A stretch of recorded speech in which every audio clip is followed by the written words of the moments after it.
What is the scientific basis of this meditation ladder? Brought indescribable joy to me, and I thought there's something different here. Brain growth improves, so there are 7 areas in the brain. Is it just meditation that helps us Yeah. change the chemistry of the brain? Yeah.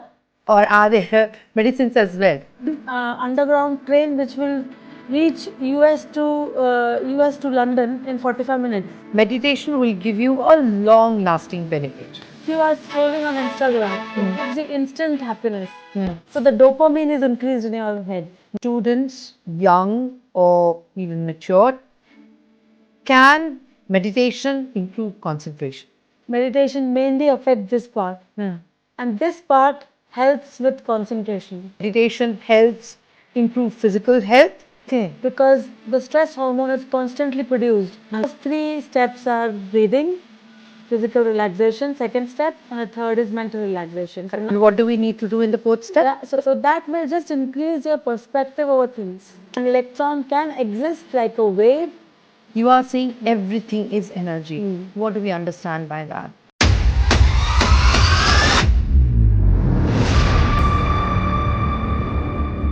Welcome back to the 3rd episode of Head to Heart on Faza podcast with my regular guest, Dr. Renu Khetan, who is, as you already know, a child specialist and also the author of the book we are discussing, The Badass Meditator.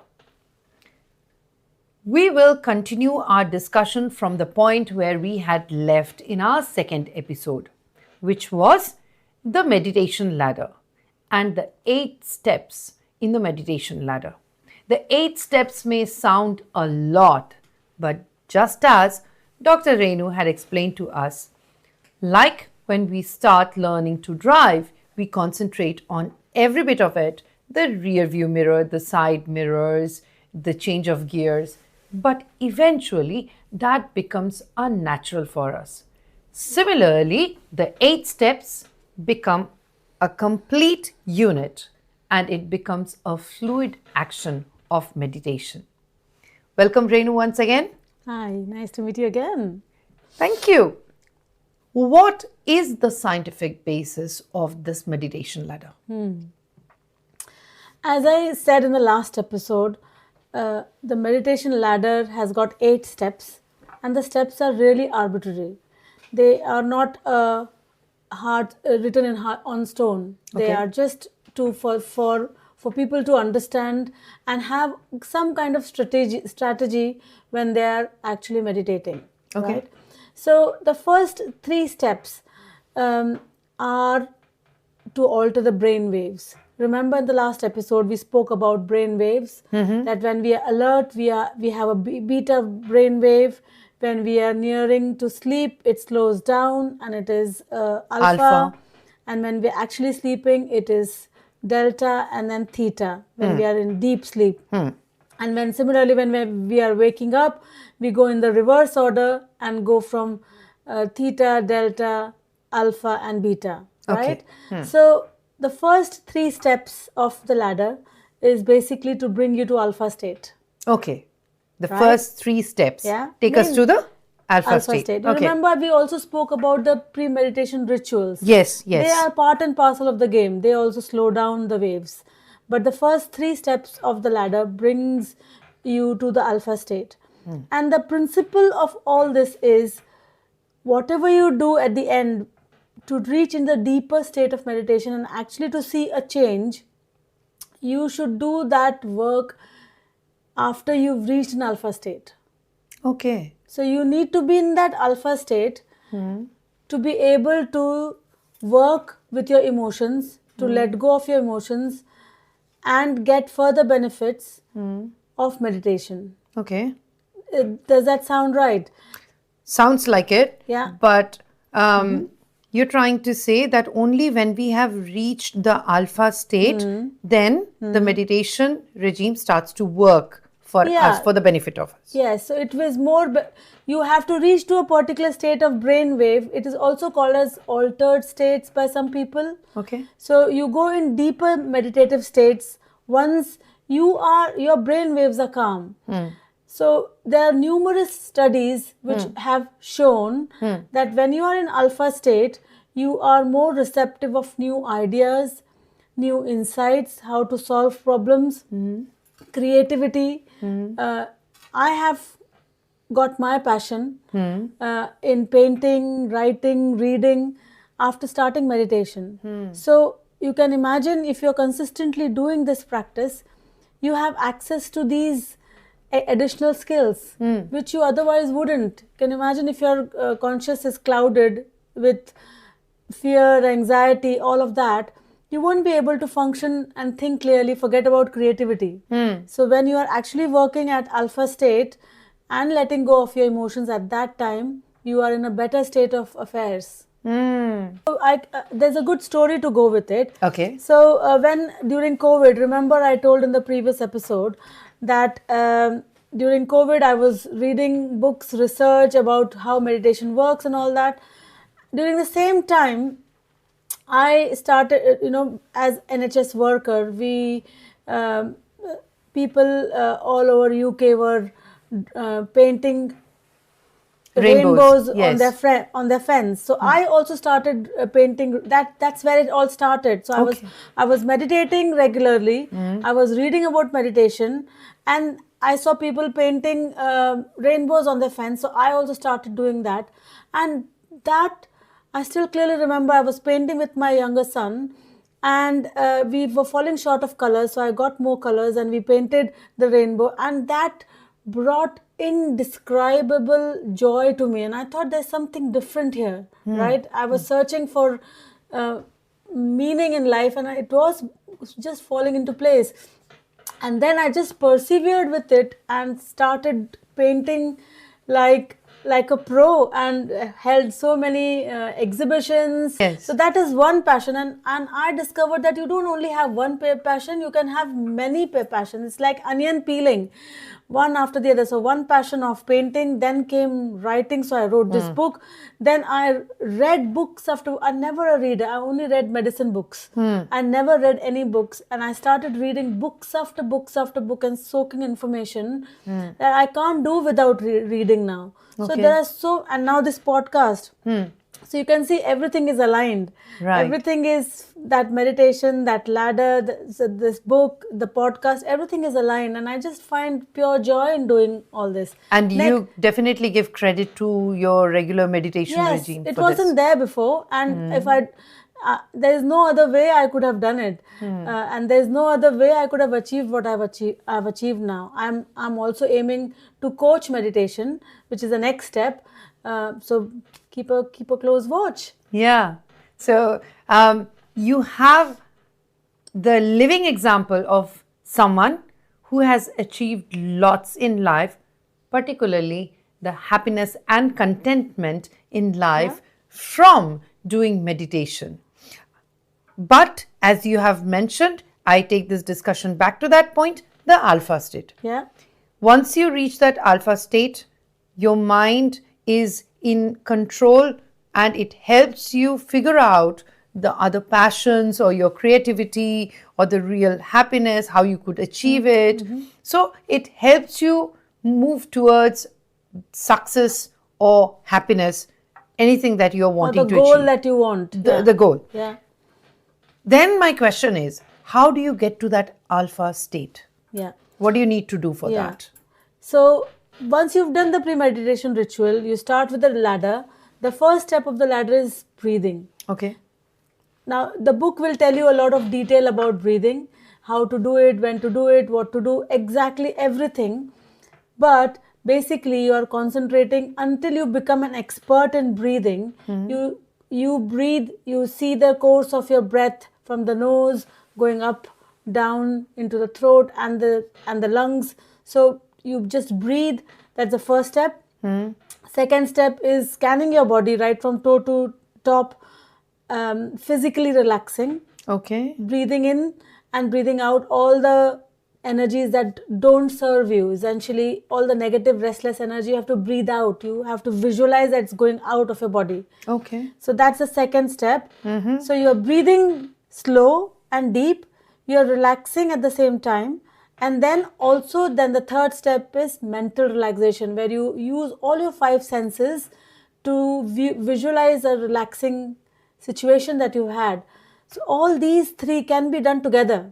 So you can imagine when you are driving, you do everything together. You look, you put the key up, you look in the mirror, you start reversing, you do everything together. But that requires a lot of practice. Yes. And what I would suggest is doing one step, being expert in that step, and then going up to the second, and then going up to the third.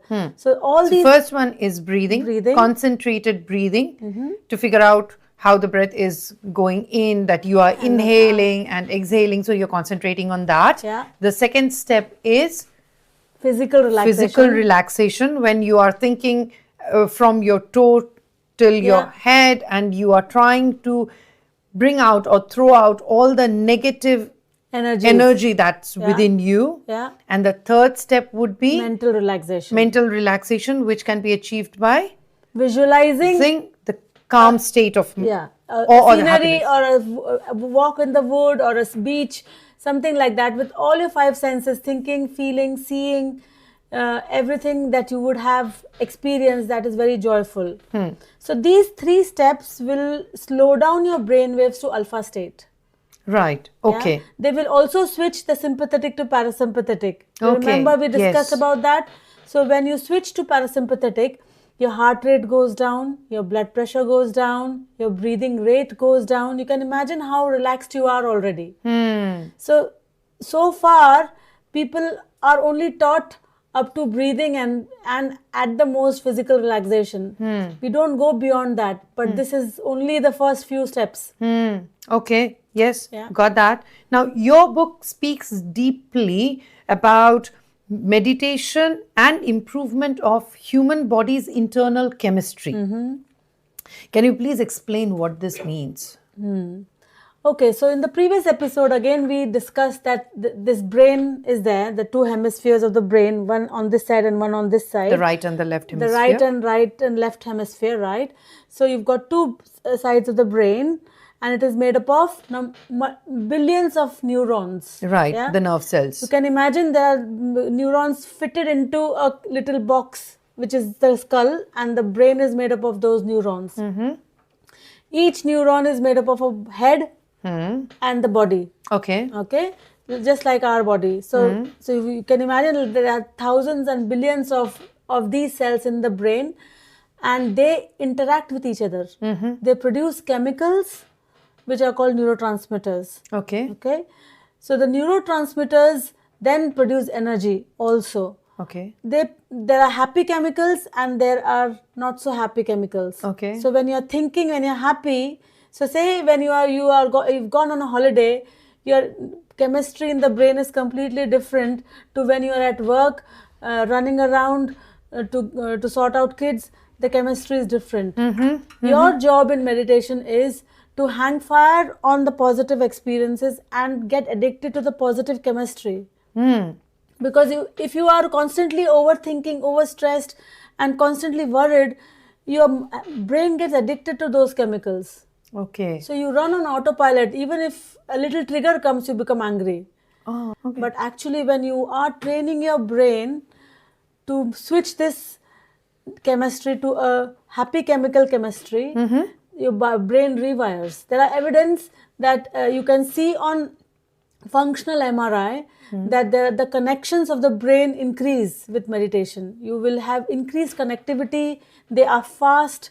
There is improved functioning, enhanced functioning of the areas of the brain. Okay. There is growth of brain areas as well. Okay. So in short, the brain growth improves. So there are 7 areas in the brain that grow in size as well as the neurons. The number of neurons increases. The connectivity between the brains increase and the function improves. Are there any medicines that help do this? Meaning, is it just meditation that helps us change the chemistry of the brain? Or are there medicines as well? There are medicines. When you are depressed, there are medicines to help with depression, but that's not the root answer. Right. I was just trying to be more comparative about, can people get at this immediately by taking a pill, or it definitely needs to go through a process and give themselves time for the development of the brain, Yeah. for the growth in the brain and the growth of the neurons. Do you want instant happiness or do you want long-term fulfillment? Oh, obviously, long-term fulfillment. So, if you want long-term effects, then you have to work hard. If you just want to take a pill and take a shortcut, then the answer will be only shortcut. Okay, so taking the pill would help you grow one plant in a pot, but doing meditation would help you to farm an entire vegetation and feed yourself and the locality, right? So the benefit is long lasting for, Yes. and it's going to stay for real And long. it's not only helping with one thing. The medicine will help for only one thing, but meditation, it will help for so many things. There are all areas of the brain, the connection is increased. You can imagine Elon Musk talking about a train, underground train, which will reach US to London in 45 minutes. Right. So the connectivity can be that fast. Imagine something that is so tangential. You can think so fast and come to solutions so fast. Your brain can have that connection, but it just needs channeling. It just needs channeling. Right. Okay. So we do understand that improvement of human body's internal chemistry is possible through meditation, and also that meditation will give you a long lasting benefit. Yeah. Can we really overcome depression through meditation?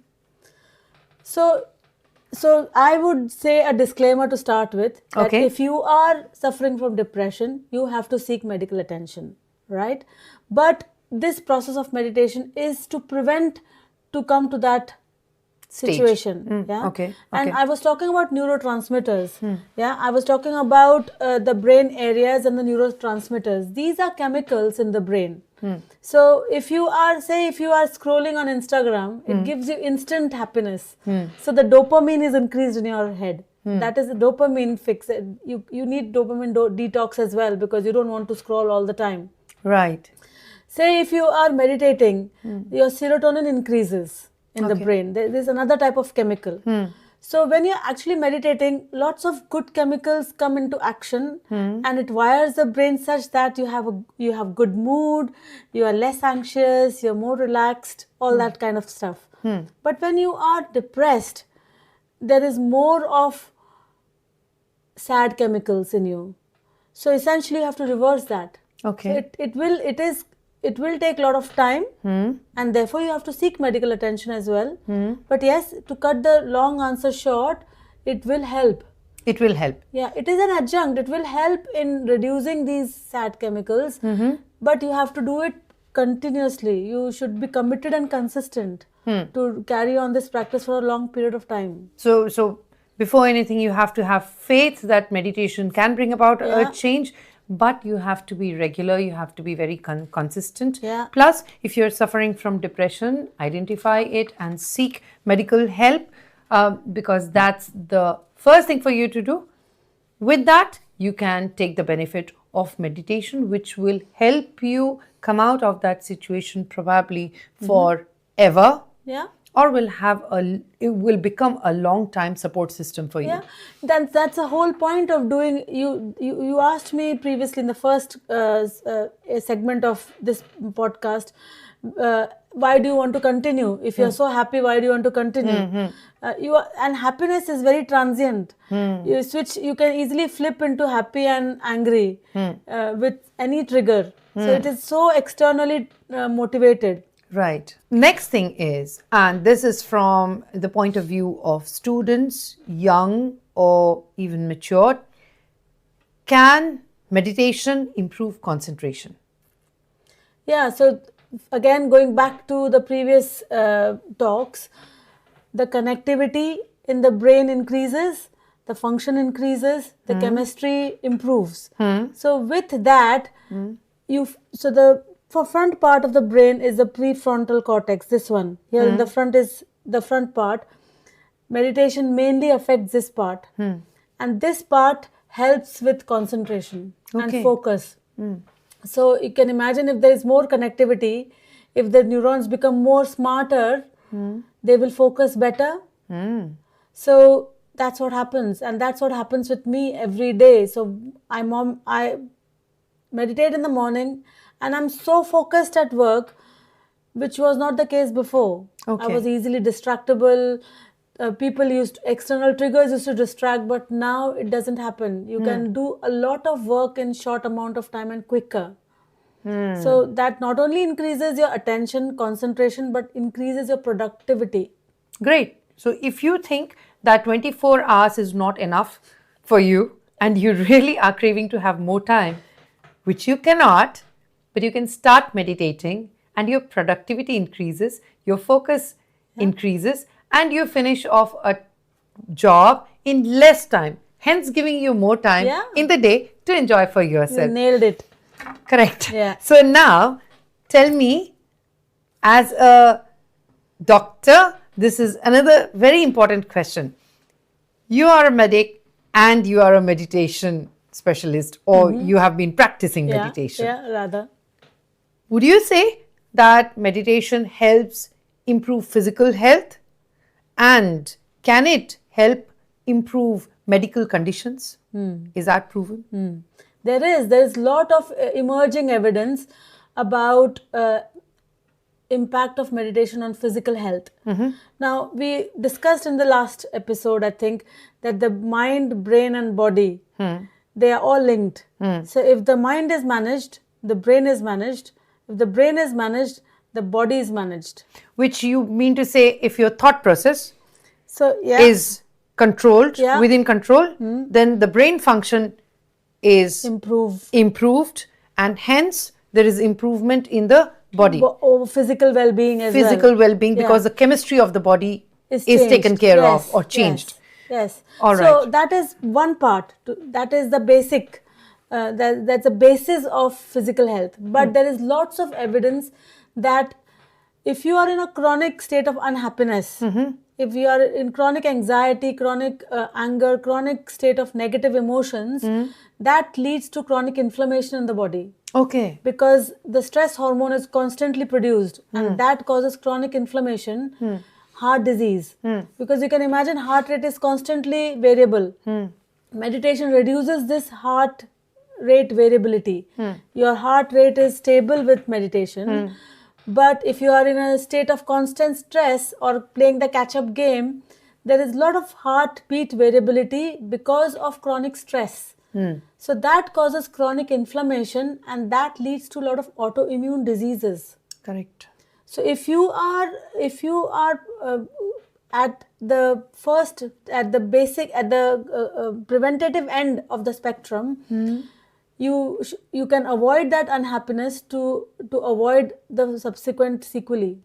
Right. Yes. Also, there are lots of studies that meditation helps improve immune function. So there are studies where people have done to find out how many infections one person has with and without meditation. Okay. And without meditation, they have more infections than with meditation. The immunity is solid with meditation. Okay. So we have discussed about human body's internal chemistry.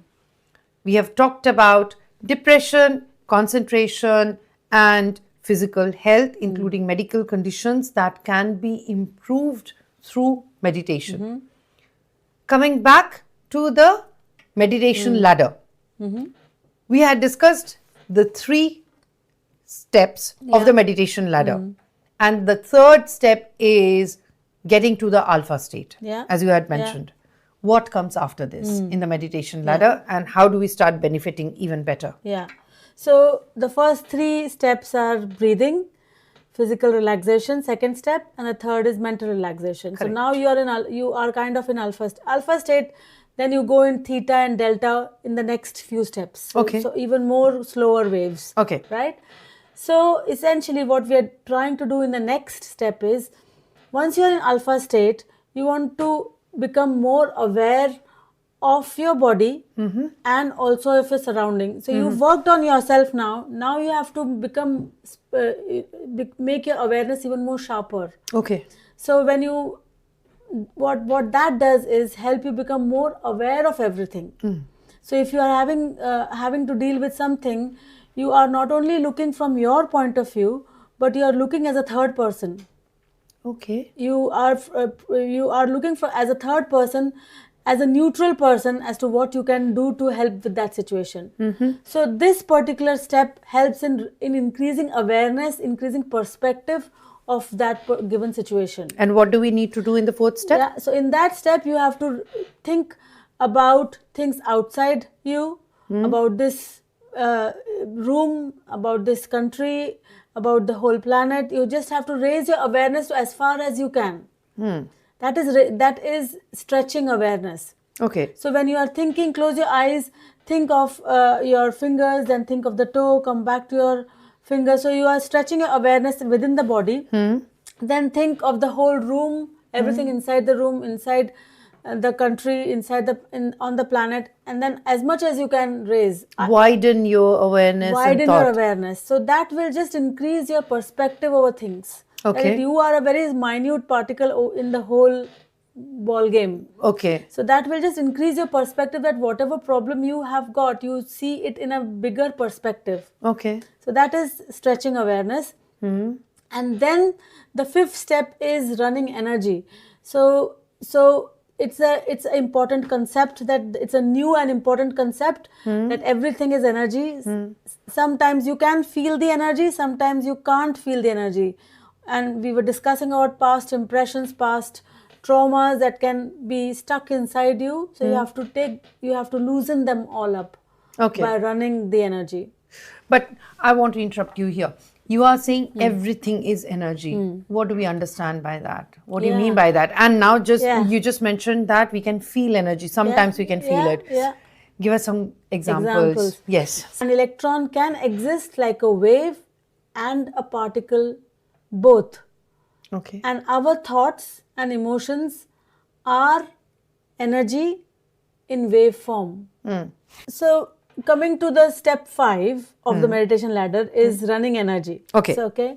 So we have got energy centers. Now again, here we are discussing about the fusion of modern science and also ancient wisdom. So when we are talking about wisdom, there are 7 centers in the body. They are energy centers, and they coincide with the glands in the body. Okay. There are 7 centers. Crown with pineal gland. In between the eyebrows is the pituitary gland. Then the throat chakra is thyroid gland. Thymus gland goes with heart. Pancreas goes with solar chakra. The ovaries and testes go with the creative center, and the sacral chakra goes with adrenal glands. Okay. So there are 7 glands, and you have to make sure, and our emotions can be stuck in any of these chakras. Okay. So essentially what you're doing is breathing in and making sure that the energy is freely going up and down. Okay. So that is invisible energy. Okay. But if you're asking me, can you feel the energy? Yes, your heartbeat is energy. Okay. The electroencephalogram, the EEG is energy. The ECG is energy. Okay. The vibrations that you feel, the tingling that you feel is energy. All emotions, all thoughts are energy. Wow. So it's all energy. Some things you feel and you perceive and you can tell that this is what I'm feeling, but not everything can be seen and felt. And similarly, these chakras, you can't see, but you have to just feel it then. Okay. That's how you run the energy. So we ourselves are made up of energy. And as you said, everything else in the world is made of energy. That's a wonderful concept to go with, that everything is energy, and we ourselves have 7 points, energy store wells, as we should understand. And when we are breathing in and out, we are touching, or when we are breathing in, we are trying to move energy from one point to the other. You just have to visualize that the flow of breath is going through those areas, and it invariably, it really helps. Sometimes it might feel as though this is some woo-woo kind of concept, but it is not. Okay. Because every energy center has got its own function. For example, if it is throat chakra, if you can't speak your truth to the world, and if you're not able to speak up, that means there is stuck energy here, and once you start practicing that, you will be able to speak up. Right. So if you are not creative enough, or you feel powerless, you have to work around your solar chakra. Okay. So then you feel more powerful. It really works. I have done a lot of deep work around all these chakras, because you will be stuck in some or the other areas in each of these. Can we figure out where I am stuck? There are lots of quizzes online. Okay. So you can scroll online, go on Google, and see how you can figure out what your chakras are blocked. Okay. There are And lots of- how do we search that? What do we have to Just ask? put quiz. Can I have a quiz on how I could figure out my blocked chakras? Okay, so we are talking about blocked chakras, and you can take help of a quiz to figure out where we are stuck. Yeah. So the energy flow from one chakra to another helps us. But if we are stuck in one of the chakras, then we need to get rid of that. You can focus on that and make sure that you clear it. Okay, and clearing that would help us in Then getting our potential. Yeah. So say if you are stuck, if you feel powerless, if you are not feeling confident in front of people, you don't feel that you have got leadership skills, you want to strengthen that, and you are working on the solar chakra, then you will see difference. Okay. You will see difference of how you become more assertive, more communicative, more authoritative and confident. You will see that difference. I have seen it.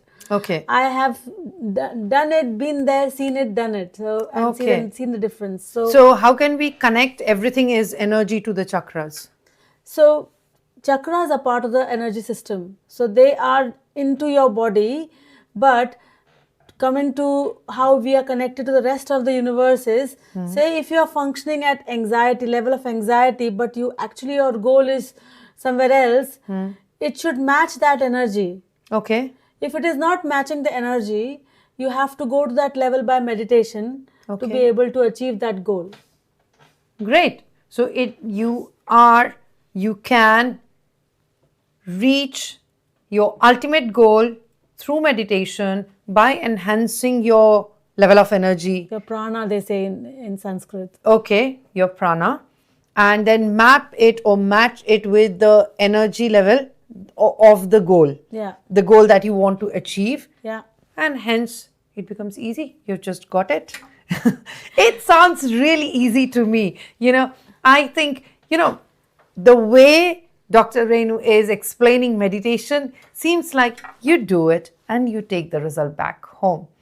Here's ending the third episode, but stay with us because the fourth episode is going to open many more doors to a great achievement ladder, as I call it. I know she calls it the meditation ladder. I call it the achievement ladder. And we'll have to figure out if that's correct or not. Yeah. Meet you all again in the fourth episode of Head to Heart.